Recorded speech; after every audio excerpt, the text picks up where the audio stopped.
Okay, Good sir. morning. Good morning. This is the Freeport Regional Water Authority board meeting for January 13th, 2022. Could we please have roll call? Yes, members Coleman, Present. member Natoli, Here. and member Patterson. Present. You have a quorum. Great, thank you. Member Kennedy will not be joining us today. Do we know? I do not see him in the meeting, sir. Okay, thank you. This takes us on then to public comment. Are there any members of the public who would like to speak before this Joint Powers Authority? If so, please raise your hand in the raise your hand category, and you'll be recognized. And we ask that you keep your comments to 3 minutes or less. We did not receive any requests to speak. I don't see any requests, and we haven't received any written requests either, Director Coleman. Additionally, really quick, I'd like to read the public comment statement, Absolutely. just so those are aware of how to make a public comment. This meeting is live streamed and temporarily closed to in-person public participation. The clerk's office is in the process of hosting public meetings that will provide board members and members of the public with the option to participate in the meeting remotely. Thank you for your patience and support. To make a verbal comment at today's meeting, please dial 916-875-2501 to provide your contact information. When the chair opens public comment for a specific agenda item or off-agenda matter, callers will be contacted by phone and transferred into the meeting to make their public comment. Written comments are always accepted. Send your email comment to boardclerk@county.net, and your comment will be routed to the board and filed in the record. Thank you very much. Thank you very much, Alma. Again, we have no members of the public for public comment. That takes us on the consent calendar, which we actually have only one item. Item 2, approval of the previous action summary from our meeting of April 15th, 2021. Are there any corrections to the minutes of April 15th, 2021? If there are none, can we please have a motion and a second to be able to vote on this item? So moved. Second, Natoli. Thank you. Moved by President Patterson, seconded by Director Natoli. Could we please have roll call vote on this? Natoli, Aye. Patterson, Yes. and Coleman. Yes. And that This is a takes unanimous. us on. Sorry. Oh, I'm sorry. Hold on. Go ahead. It's okay. Unanimous vote by those members present. Thank you. This takes us on to board business. The first item 3, is to make a request finding and adopt a resolution authorizing the board of directors to hold meetings via teleconference under Government Code Section 54953, subsection E, due to the continuing state of emergency caused by the COVID-19 pandemic. This is something that has to be done every 30 days during this process. Is there a motion to accept the resolution on item been moved by Director Patterson? Is there a second?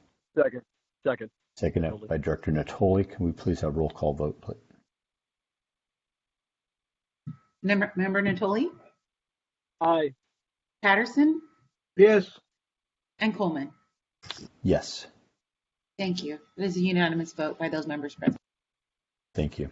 That takes us on to the election of the Freeport Regional Water Authority Board of Directors for the officers.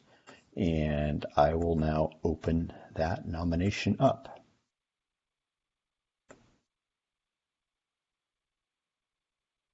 So the rotation, John, this is Director Natoli. So the rotation would be Sacramento County for the chair and then back to East Bay Mud for the vice chair. Is that accurate? That is correct, yes. And technically right now, Director Kennedy is the vice chair of the committee. And so he, in the normal process, would be moved into the chair role, and then Director Patterson should be moved into the role of vice chair. Okay, that would be my motion then. Yes. It's been moved and seconded by Natoli and Patterson that the role of chair would become Director Kennedy and vice chair would become Director Patterson. Could we please have a roll call vote? Director Natoli, Aye. Director Patterson, Yes. and Director Coleman. Yes. And that is a unanimous vote. By the- And Director Coleman, if I could Yes. suggest maybe you just continue to run the meeting today, unless Mr. Patterson wanted to move in as vice chair, but you do a fine job and we're over the phone, so I think it'd probably be good for ease of business here to have you continue to run the meeting. So that'd be my suggestion. Director Patterson, Okay. Bill, what do you think? Yeah. Okay. In that case, that takes us on to item 5, which is East Bay Mud providing a water supply update. And I believe that will be going to David Briggs, if I'm not mistaken. Yes. Good morning, everyone. Thank you, Chair Coleman. Happy New Year. So this will be a verbal report. We're certainly, so from East Bay Mud's perspective, we certainly enjoyed a favorable start to the water year.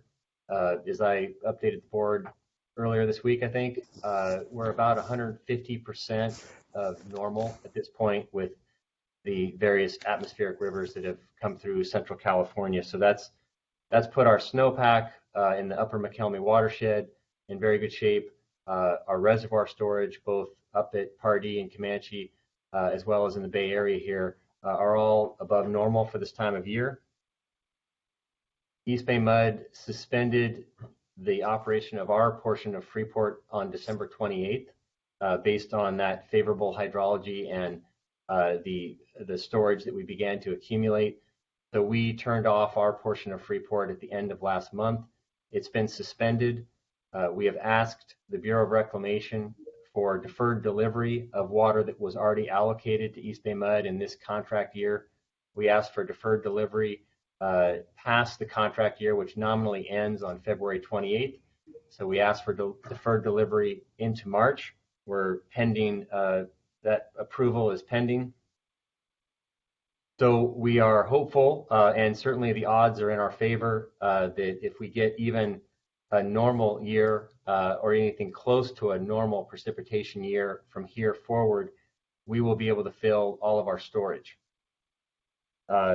We are forecasted under most scenarios to exceed 500,000 acre feet of total storage by the end of the water year, September 30th. And so that would not make us eligible for CVP supply next year if that were to happen under a forecasted scenario. And our board of directors would potentially not be considering supplemental supply if we have that much storage going into next water year. So we're really in a hopeful mood right now, and the odds are in our favor, but we will be moving more CVP water in the next few months if the gorgeous weather and blue skies and no clouds that we're seeing right now continues for the next several months. We might flip the switch back on again, but right now we're in pause mode, and like I said, the odds are in our favor that we're going to be in good shape, but it remains to be seen.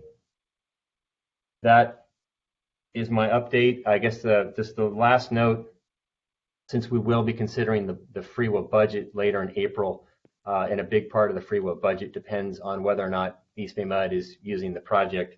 We'll know more than likely what situation we're in April. So at that point, we'll be able to bring an informed budget to the board based on the scenario that will be at hand at that point. That's what I have. Thank you. Thank you, David. Are there any questions of David regarding the East Bay Mud water supply update? Hearing none, we'll move on to item 6. And I apologize. I just realized a few minutes ago I had my screen off. Not that you really want to look at me, but now you can see me in person. So now we're on item 6, which is the Sacramento County Water Agency water supply update. Forrest Williams, you'll be making that presentation. So term 91 was removed with the precipitation we removed, but because Folsom Lake supplies many water purveyors, it's really going to be the future snowpack that decides if there are any water shortages for surface water. Groundwater we're fine. As everyone I think knows, the governor issued some emergency drought rules as far as what can be done and try to save water.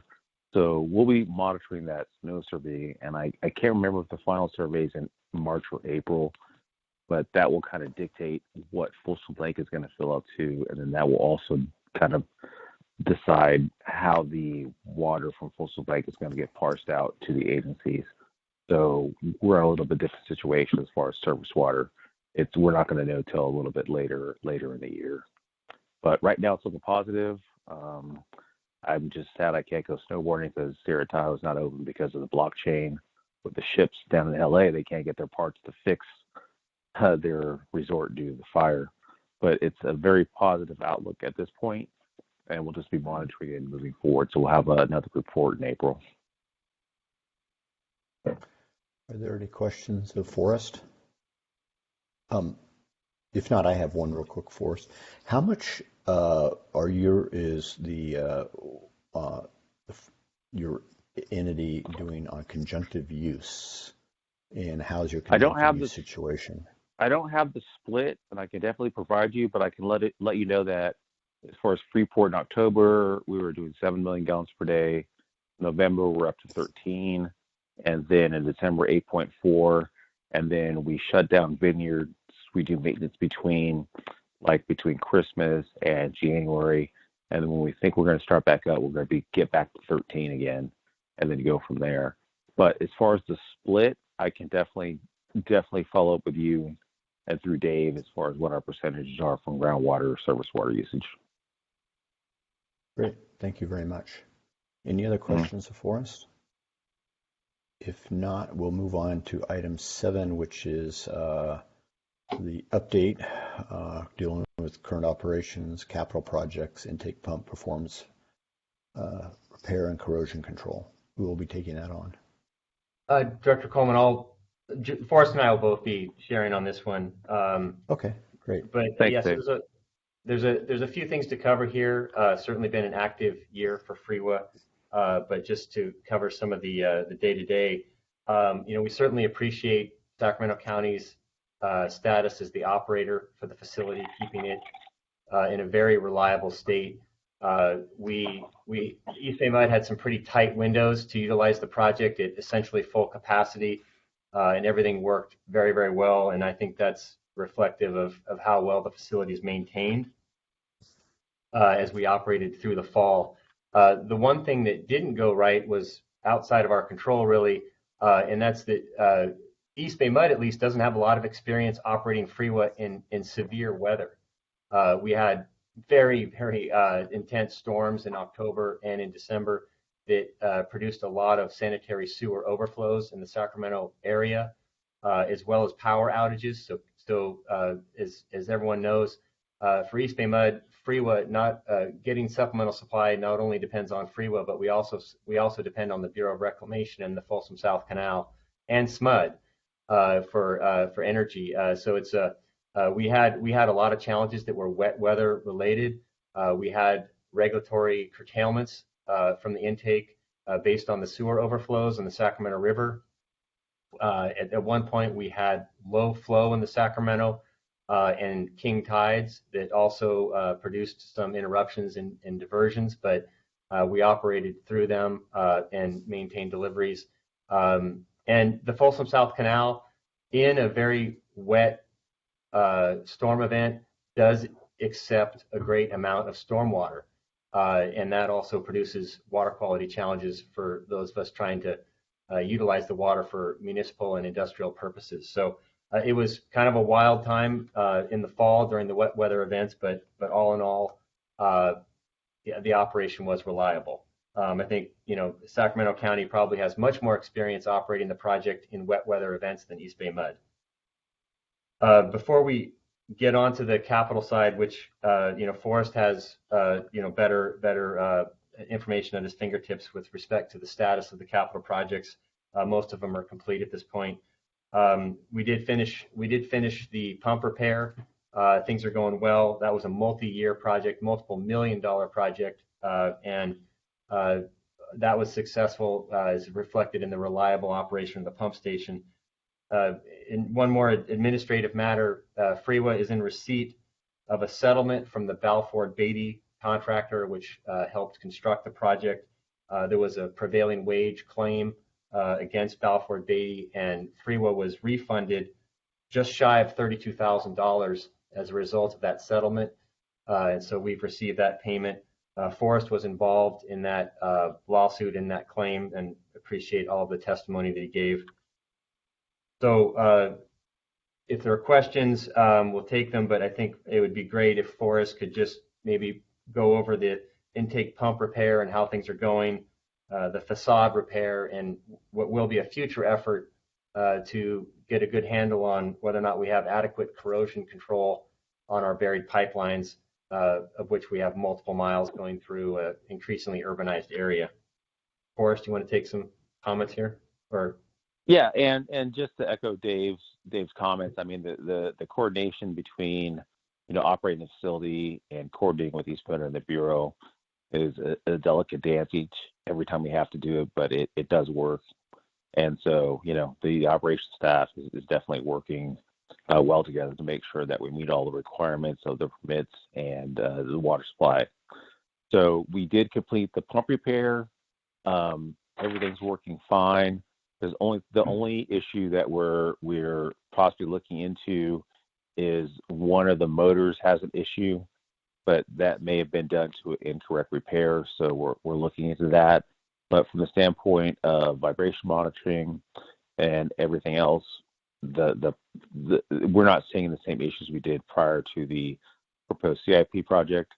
We did get the facade repaired. That was the damage to the truck that caught on fire, and the walkways that we did as a CIP project, so we had better access to the fish screens are working. I will also mention that we have submitted our last fish monitoring report to the agencies, so that will be a cost that we don't anticipate moving forward in next fiscal year. Obviously, we need to wait for the acceptance of that report. So we're starting to check off some of the regulatory requirements that we're responsible for, and that was a big effort. It's about $250,000 per year. So, we look to be saving some money by not having large CIP projects and not having a large regulatory requirement as we move forward. As far as the corrosion protection, we are looking at going back because there's been some road construction along CRB. There were some issues with the light rail going in. We had people stealing our solar panels, so we're just trying to take a status of let's make sure what's been broken or destroyed, what needs to be replaced, and then a consultant to come in and just do a recalibration of that impressed current monitoring system along the pipeline to make sure that moving forward we don't have any issues. So that's kind of one CIP project that is starting to move forward in this fiscal year and next fiscal year. Otherwise, that's all I have to report, but I'm happy to take any questions if there are any questions. Thank you, Forrest and Dave. Bill or Don, do you have any questions? Mr. Chair, just real quickly. Oh, go ahead, Bill. Go ahead. I have Don, one. and Bill. Just I wanted to try to get assurances on the problem with the motor, the one that you're still finite resolving. Are we assured that that's going to all be in place? Are you so it's still assured? Yes, it's still working. It's just the issue of the motor person that we used to use to rebuild our motors went out of business. So we had to go to a second motor company, and we're getting some high bearing readings. It's not that it won't work or it's a problem. So we're going back to them and trying to work that issue out. And that's the only after all that rebuild, it's only that one motor that is still an issue that we need to resolve, and that's when we went to the new motor remanufacturer. So our operations staff is working with them to identify what the problem is. But if it needs to run, it can run. It would not halt delivering East Bend mud water if they needed it, because we still have 7 other pumps. We have a lot of redundancy. We just want to make sure, hey, is this a real alarm or was this a problem with the rebuild that you guys did? That's what we're trying to resolve. The pump itself is fine. Okay. Thank you. Bill. Don? You're welcome. Yeah, so I had a similar question, so questions answered. Thanks. You're welcome. Forrest? I have a quick question on the fish monitoring, which is $250,000 a year. Yeah. If we continue into the drought, was this a requirement of CDF, the regional water board, the state Now, water this was board, what agency? I don't. It was just part of our biological opinion, and so Okay. we're supposed to do it for 10 years. We tried to do an aggressive schedule and get it out of 3 years, and on my email, so I'm going to log in. I'm going to log in right now and see. But we submit it to the. I'm not sure if the CDF. Fish monitoring. Give me a second. I apologize. Well, while you're looking, I guess my question is, if we continue in a drought, we don't have a phenomenal water year this year, is there the potential that a regulatory agency might say, well, we're in a drought and there's an impact on fisheries. We want you to continue to do the fish monitoring, again, as $250,000 a year from what you said in your report? It's Fish and Wildlife Service, and it's Okay. really related to Federal. fish entrainment. Hello, can you hear me? Yes, we can. Yes. So it's really related to the fish entrainment monitoring report related to the fish screen and, are we getting fish to the fish screen? And if so, what type of fish are getting entrained in the fish screen? And so it's really related to stopping that particular aspect of our report. And this is supposed to be a 10-year entrainment monitoring program that demonstrates the fish screen has performed to design and avoid and minimize fish entrainment for losses listed with special species status. So delta smelt, longfin smelt, winter and spring runt salmon, steelhead, green sturgeon, as well as other introduced species. So we've submitted the report that says this concludes our 10-year monitoring for the requirement. So I'm not sure if there's any tie to the river flows versus just normal entrainment monitoring or not. I can definitely ask that question of our consultants, but we've submitted a final report and we're waiting a response. But I based on my knowledge, I don't think the river flows would affect that. I could be wrong, but Great, right now this is the permit requirement. So thank you for it. I guess my question or concern is, having read the report this week, that there were no delta smelt entrapment at a certain point at a bridge this year for like third or fourth year in a row. And then they're talking about some of the runs, especially the summer run, the runs on the Sacramento in the heat last year, the amount of deaths. So I didn't know if they were going to potentially come back and say, we want you to continue to do this. They possibly could, but I would say for now we've met the permit requirements, but I can definitely, forward that on and follow up to say, is there any concern about this particular aspect of what we've seen in the last year, and follow up. But right now, or the flip side is you don't ask and hope they don't ask you to do it. No, I don't know. If you ask, they may say, "Yeah, that's a great idea. Please do it." I do. What do you think? We're not going to ask the resource agency that question. I'm just going to ask our consultants who performed it. Hey, do you think this is a concern, or is the permit requirement that we have pretty much set in stone and they can't go back on it? I think that's the question we're trying to get resolved. If that makes sense. I would want you and David Briggs to work on that. I think if we were to tell you what you should do, we could give you the wrong information, and that could be disadvantage to everybody. No, Dave and I will just talk to consultants and try to get an answer, at least where we think we are. I think that's what you're asking. Yes. Yeah, I would just add, Director Coleman, as you know, the authorities under the Endangered Species Act are very broad and somewhat unlimited. So you can never say never. But based on the entrainment results and the data that we've had for 10 years, I would not think that the agencies would identify the Freeport intake as a high stressor for both of the species that are under the microscope right now, the migrating salmon as well as delta smelt. So I don't think they would look at us first, but you can never say never. Yeah, I would agree with that. Thank you, Dave. Thank you very much. No other items or questions for David or Forrest? Then that'll move us on to item 8, which is the Treasurer's Report for July 2021 2021 through September 2021. Is there anybody to report out, or are there any questions? Yeah. Oh, Go ahead, sorry. Robbie. Oh yeah, hi everyone. This is Robbie Handy at East Bay Mud, and I'll quickly describe this report in the board packet. You'll find the quarterly treasurer's report for the first quarter of fiscal year 2022. For revenue, member contributions totaled 822,000. Operating expenses were lower, 579,000, and the cash balance grew a bit from 2.4 million to 2.7 million by the end of the quarter. So a healthy cash balance. So pretty straightforward report. I think this is an action item, so the action here is to accept the treasurer's report, and I'm happy to answer any questions about it. Thank you, Robbie. Dawn or Bill, do you have any questions of the report?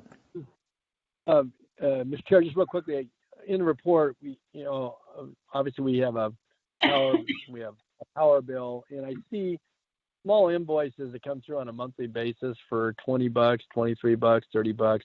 Is there no way to consolidate our billing so that we certainly can have a record of if these are individual pump stations or individual service connections? It might save some paperwork. If we're having to, one, they're invoicing us, and then we're providing warrants on all of those, it means there might be some scale efficiency here if working with SMUD customer service to see if we couldn't just get maybe one or two bills versus all these multiple bills that then require a handling, require obviously audit,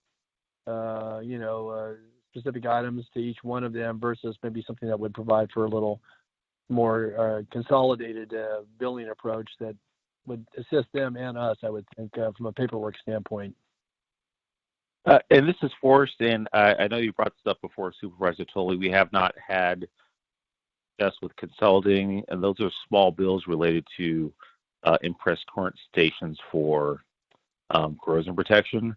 But we could definitely, I think, SMUD does send an annual kind of how are we doing statement out, and maybe that's where the OMC gets together and approaches SMUD and says, hey, is there any way to consolidate these? So we can definitely try again. Okay. We have heard you the bills for are that request. identical. So. Yeah, every month for us, they're $22.35, $22.35.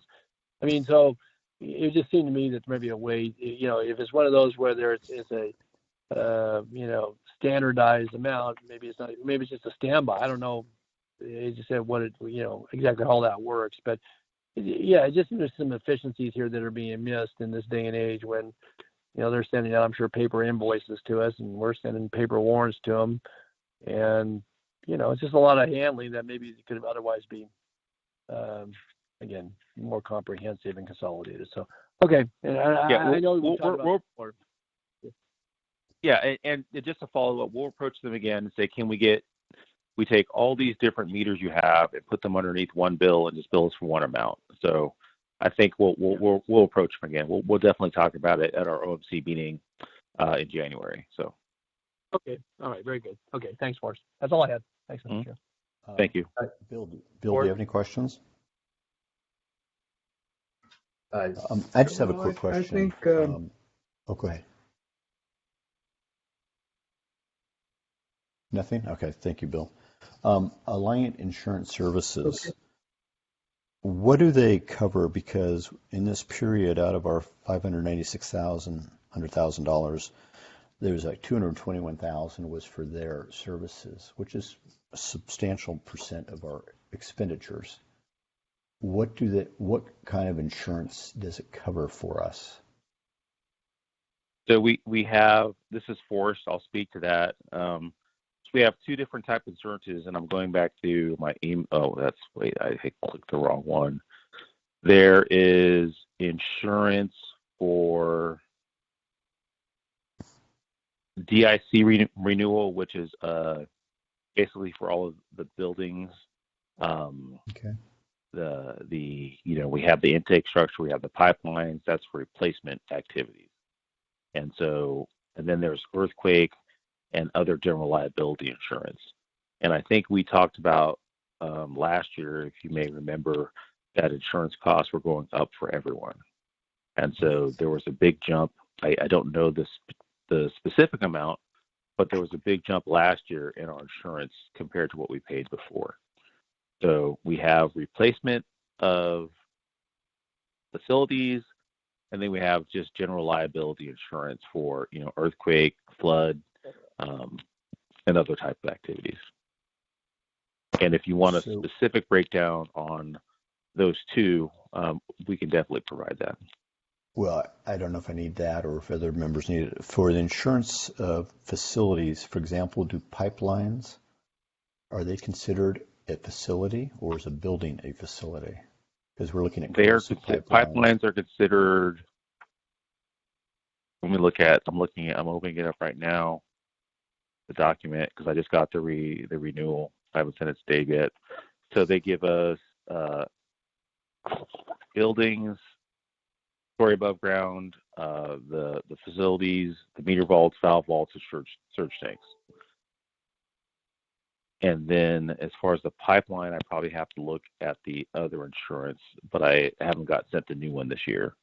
So we have the sublimits of insurance for the substation, equipment building, meter vault, valve blocks, surge tanks, retaining wall, flow control building, yard piping, sediment basins, and radio microwave towers. Anything that's considered a Freeport facility.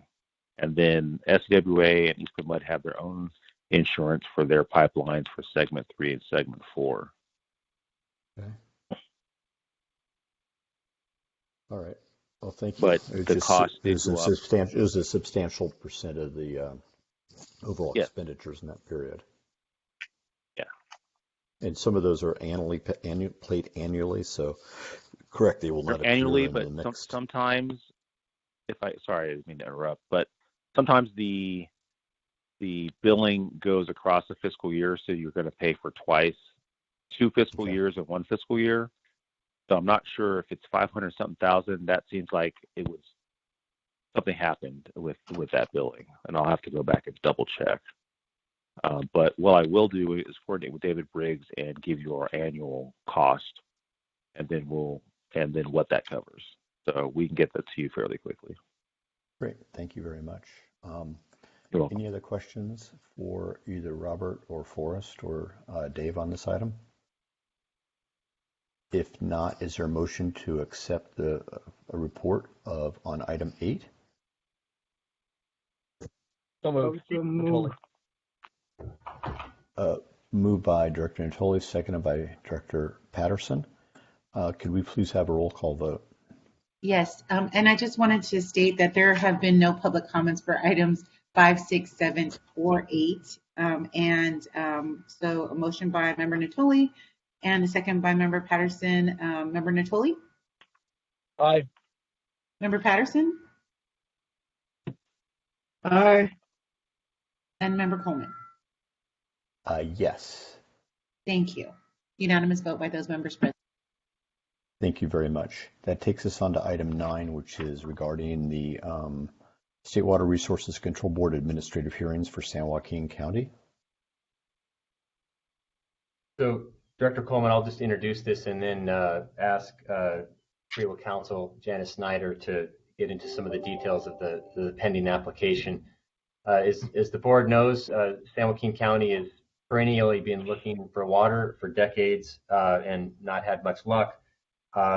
This application that's being considered by the state board right now has been dormant with very little activity over the past 20 years or so, and Janice will speak to where this lies right now with the state board. But just some additional background. The parties of Freeport, East Bay Mud, and Sac County have a different relationship with San Joaquin County. East Bay Mud considers San Joaquin County a partner for a conjunctive use project in San Joaquin County.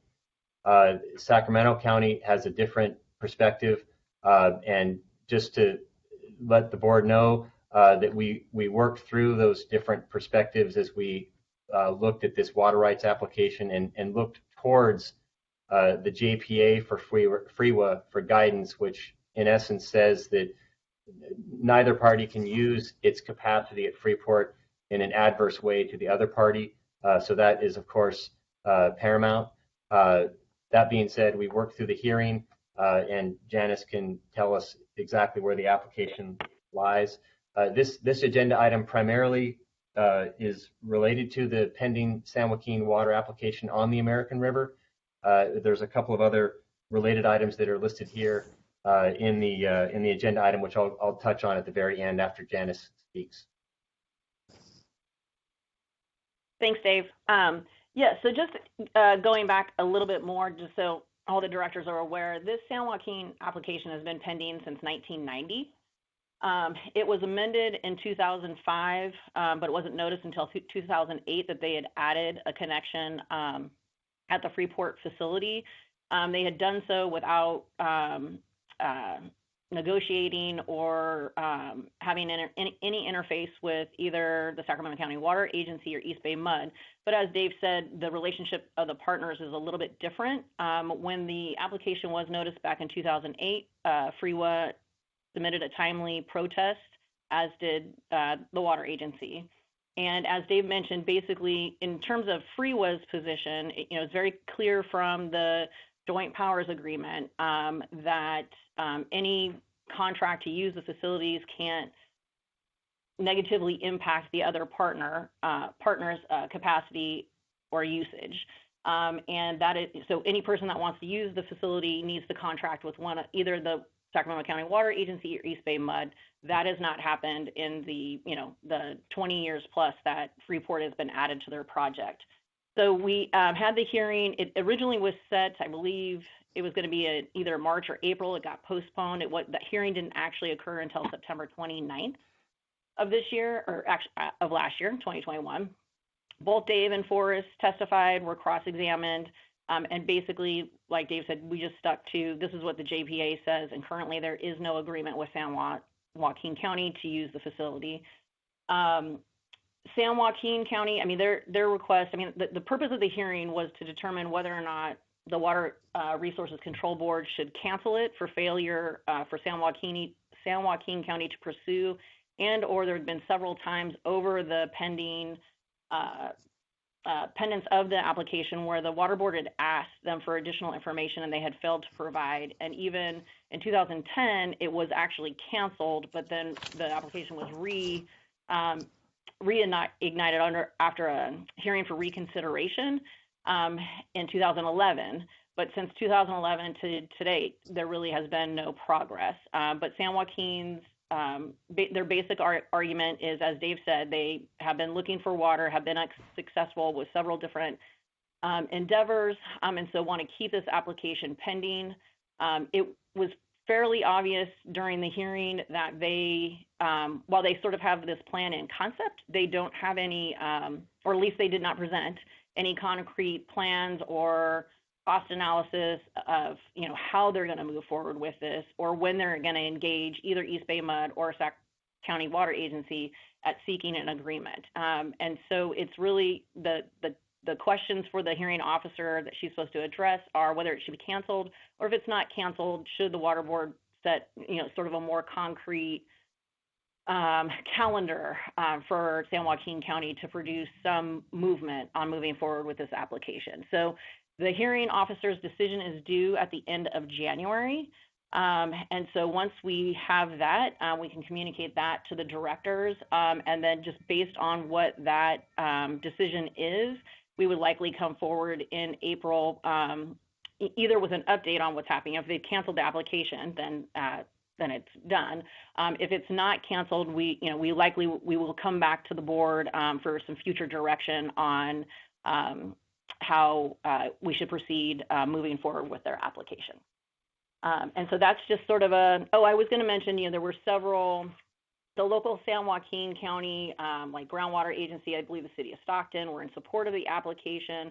There were several other interested parties, such as CSPA, Save the American River, the cities of Folsom, Roseville, Placer County Water Agency, and several other local agencies submitted oppositions to the application. So there were, I think at one point, there were about over 30 participants that were taking some part in the hearing. So it got a lot of attention that way. So it'll be interesting to see what the board does.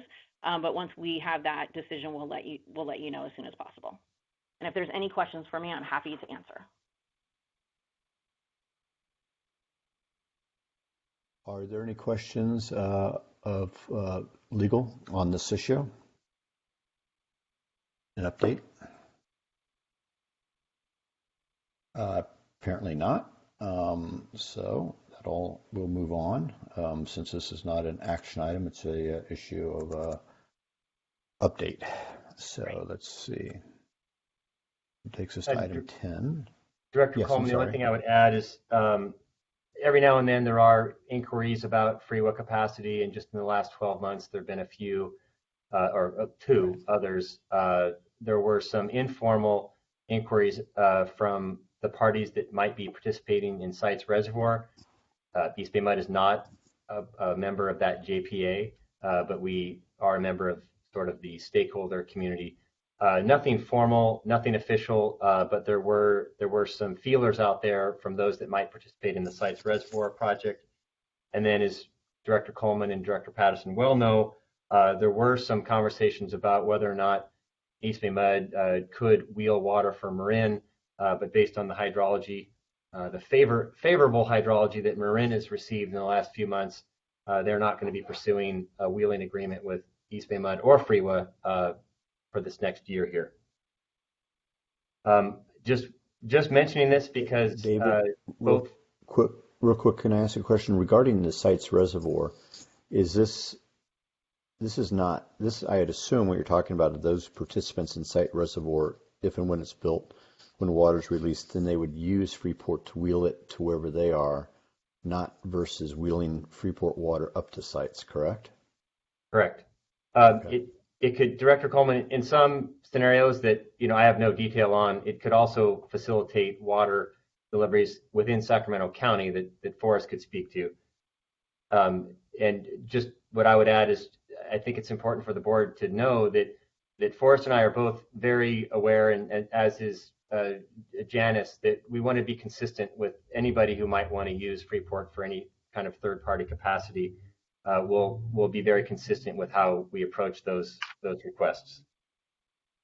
Understood. Thank you. Any other questions? It takes us on to item 10, which is the Sacramento Regional County Sanitation District Flow Meter Cost Share Invoice. This is I assume this is to Forrest? Yes. So back in 2010, we entered into an agreement with Regional Sanitation District for the use of there's a meter that they use that is maintained by the USGS services to monitor the river flow. And due to the reverse flow possibilities in the Sacramento River, we entered into agreement to share those costs with the Regional Sanitation District. We pardon me, hang on a second. Sorry. We were billed in 2010 for only the first 2 quarters. And then due to unknown circumstances, we never got another bill. I could not get anyone to bill us. I think some people retired, but we owe them some money based on this agreement. And so I think right now, I was contacted about 3 months ago saying, hey, we have this agreement, you haven't paid us. And I said, I haven't been able to get any invoices. So we've met with them, we've reconciled what the costs are. So annual costs are about $76,000 a year. We used to budget for that, but we can't pay without an invoice. And so I think the amount in arrears is $210,000. And so what we've proposed with Regional San is that we'll make sure to budget the next fiscal year and this year's budget, and then we'll pay you over 3 years to get any amount that was past due. They do recognize that it was their issue. We can't explain why we didn't get it. We tried to get it. It is what it is, but we do use that data, and it is necessary for the operation of Freeport related to what the Department of Public Health wants to do as far as maintaining river flows. So we just wanted to update everybody that we'll be paying that amount over a 3-year period. It'll be put back in the budget, and now we have a process, and we've had Janice, myself, and Dave talking to Regional Sanitation District to make sure that this doesn't happen again. Any questions, Bill or Don? No, I appreciate the effort. Okay. I have a quick question on that, Forrest. If we hadn't paid in Yes. 3 years, even though we made the attempt to pay it, we had it in the budget. So that money, did it become part of a surplus in the budget? It didn't get rolled over in It a just was dedicated unspent. account to make the payment? It was unspent. We budgeted Okay. for it. It was unspent, so the budget would have been reduced by that amount that we didn't spend. So we have placeholders for things like deep excavation or substation maintenance, emergency stuff. If it's in the budget, we don't spend it, then the budget just gets reduced by that amount. So what we'll do moving forward is budget for the next fiscal year of costs for that particular meter, and then we will budget for a third of whatever's in arrears over the next 3 years. Because I just told them we just can't pay this right up, right up front. We're going to want to pay it over a number of years, and they agreed that was fine with them. Are we paying interest on the 3 years? No interest. Great. Okay. I'm just wondering from a budgetary standpoint, when we know things like this are going to be a recurring expenditure, and if it's not paid, but we know it's going to be paid at some point in the future, and fortunately with Sacramento Sanitary, they're not charging interest. If we have a fund where we know that at some point we're going to have to pay it, and it was not paid, that it goes into that fund, so when this does happen, if it hopefully doesn't happen, but if it does happen again in the future, the money is there and ready to be paid once the invoices are accepted. We can definitely work with the treasurer on that. I think this, just from a standpoint of staff looking at this, because we couldn't find out why we were getting invoiced, and we looked at trying to find, hey, what's going on with this agreement? Sure. And I think, like I said, people retired, so we couldn't find it. It made it a little bit difficult, but I definitely think that if there are issues like that, we could definitely look at if we're going to have a fund for, like you said, like let's say deep excavation emergencies, and we budget something every year, we don't spend it. Can we do a fund? I think Dave and I would go back and work with the treasurer on how to properly do that. Okay. That was my the thought I had. Yeah. And so, I mean, Dave and we could definitely talk about that at the OMC meeting and see what we can do about how we handle these type of things in the future. Okay. Yeah, and I would just add for us that, based on the size of the uninvoiced amount and the size of Freewa's budget, based on other savings and lower expenditures in other parts of the budget, I don't think we're going to have to, increase the budget, so to speak, to make these lump sum payments or installments. I think it'll be, at a macroscopic level for the budget, we can accommodate these installments without making an adjustment.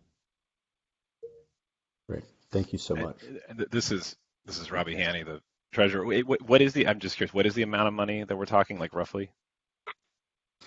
So essentially, looking back from 2010 to now, it would be $210,000 would be Freeport's responsibility, and then the upcoming budget would be approximately about $80,000 for our share of the meters. $90,000. So calendar year 2022, they're looking at 21,000, 2023, 22,000, 22,000, 22,000 for 2025. So from 2022 2025, our amount to share that cost of the meter is $90,000. And so I think Dave's right saying that, hey, there's other things that we're not spending money on that are placeholders that we can accommodate this. But the back charge from 2010 2021 is $210,000, and we proposed to them that we would pay that over 3 years instead of one lump sum payment to give ourselves some relief. And we can also make some of those payments in this fiscal year, Forrest. Yeah, I propose we wouldn't start till next fiscal year, but depending on where we are, we can start whenever. We just wanted to make sure the board was updated that we had this issue we needed to resolve. Great. Thank you. And we can definitely report back on that in April once we see Thank you, where we are Forrest. with the budget. Takes us on to item 11, which is a resolution appointing Forrest W. Williams Jr. as Freeport Regional Water Authority Program Manager, and Roberto C. Cortez as the Operation and Maintenance Committee Chair, effective January 12th, 2022, which was yesterday. This is pretty standard. Are there any? Do we need any report on it, or do we have a motion to accept it? So moved. Natoli. Second. It's been moved by Director Natoli, seconded by Director Patterson. Can we please have a roll call vote? Yes. Member Natoli? Aye. Member Patterson? Yes. And Member Coleman? Yes. And the motion carries by unanimous vote with those members present. And in the Very spirit of Supervisor Tolley, I would recommend that David Briggs continue to chair or to continue this meeting, and then I'll start in April. No problem. Okay. I mean, I'll start now, but I would like him to finish the presentation of the items. Oh, I thought you were going to have him do it till April because he doesn't have enough to do at East Bay Mud. Not. Okay. That takes us on to item 12, which is prior board comments follow-up. Okay, thank you, Director Coleman. So the last board meeting we had was in April of 2021, and staff did receive many comments. The one area of follow-up was already touched on by Council Snyder, and that is a memo that is due to the board pending the outcome of the state board's decision on the pending application for the San Joaquin County. So once we know what the state board is going to do, we will send the board the latest through a separate memo. And then just also looking at my notes here from today, the next time we're scheduled to meet as a board is in April. At that time, we would consider the budget for FY23.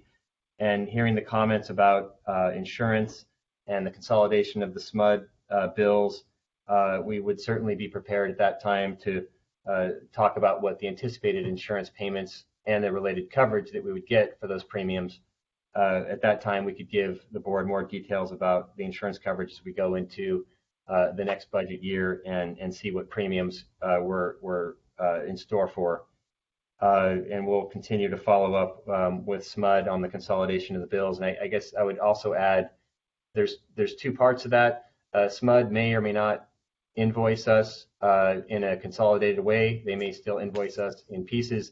But in terms of the disbursements and the payments to SMUD, we could, independent of how SMUD invoices us, I think we can still send them a lump sum payment for various invoices to at least reduce some of the paperwork on our end. We can also be prepared to discuss with the board in April any final word on the pumps and how they're performing. We're certainly putting them through their paces right now, which is good. And if there's anything that comes to light, we'll tell the board at that time. That's all I have, Dr. Coleman. Thank you. Don or Bill, do you have any questions? No, appreciate Dave's summary, and I appreciate the follow-up on the items that were detailed. So sounds good. Thanks. All right, thanks. Okay. That moves us on to item 13, which is a preview of the fiscal year 2022-2023 budget. So Director Coleman and board members, Forrest and I can also just give you a hint of what's coming, and that's that we don't anticipate a massive change in the budget at this time. Notwithstanding the insurance premiums that we might get, so no big changes in the budget. The board may recall that the way that we structured this fiscal year's budget was we had a pre-authorized contingency item should East Bay Mud decide to begin pumping at Freeport. That makes things that when East Bay Mud does decide to use the project, it does have a very substantial impact on the operating budget for FREWA. So we wanted to make sure that we had the flexibility and the authorization from the board in April, where East Bay Mud wasn't back in April. East Bay Mud did not quite commit to turning Freeport on or not, but we had that contingency worked out in the budget, so we didn't have to go back to the board to seek a separate authorization to pay all the expenses that we incurred. So we would probably, by the time we get in April, I think as I mentioned earlier, in a few months when we roll into April, we'll probably have some level of certainty about whether or not East Bay Mud would pursue use of Freeport for the next fiscal year. If it does look like that is possible, we would probably propose a similarly structured budget with pre-authorization to pay those extra costs if East Bay Mud does operate. But if it does look like there's no chance of that happening, we would probably have a more straightforward budget for the board to consider. Bill or Don, do you have any comments or suggestions leading up to the budget in April? No, Mr. Chair. I think David, I think David covered the item that I was concerned about in his report. So I'm satisfied that it's been taken care of. Thank you. Thank you, David. That takes us to item 14. These are the director reports, comments, and announcements. Director Natoli, do you have anything you'd like to announce, report? No, Mr. Chair. Just good to be back with you again. Hopefully, at some point in time, we may be able to, come together in person. But in the meantime, hope everybody's staying safe. And thanks to our staff for their good work. Thank you. Director Patterson? No, I just am looking forward to the year and where we're going from here. Our partnership has been so good, and we've operated within bounds of where we started. We're fortunate to have rain. It's a problem that we all welcome, and we'll see what that impact is. But to continue our operations and to continue the bond that we've established on Freeport, it's just my pleasure to be a part of all of this. So I wanted to compliment staff, and again, we're off to the races on the new year. Thank you, Bill. I would like to wish everybody a happy new year. May 2022 be a much better year than 2021 and 2020. Maybe we get lots of rain and snow, so we don't have to utilize Freeport, even though we built it as a joint venture. It'd be nice not to have to use it for that purpose. And as I look at the calendar, it looks like April 14th, if that's correct, would be our next Freeport Regional Water Authority meeting. That's correct. We'll be getting a calendar invite, but you may want to mark a tentative on your calendar like I do, and so I don't get double, triple booked.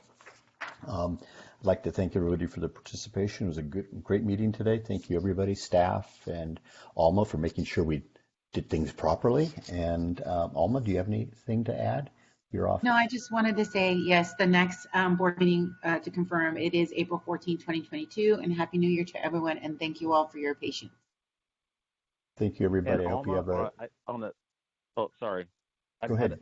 I got to call you on another topic. Are you in your office, or can you email me a number to call you at after this?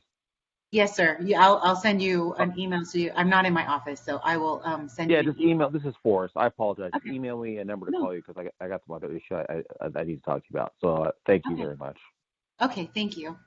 Great, everybody. Have a good time and stay safe and COVID-free between now and our next meeting. Well, now and period, but till April 14th. I hope everybody has a good day. Thank you very much. Thank you, John. Good job. Bye. Thank you. All right. Thanks, everybody. All right. Thank you. Bye. Bye-bye.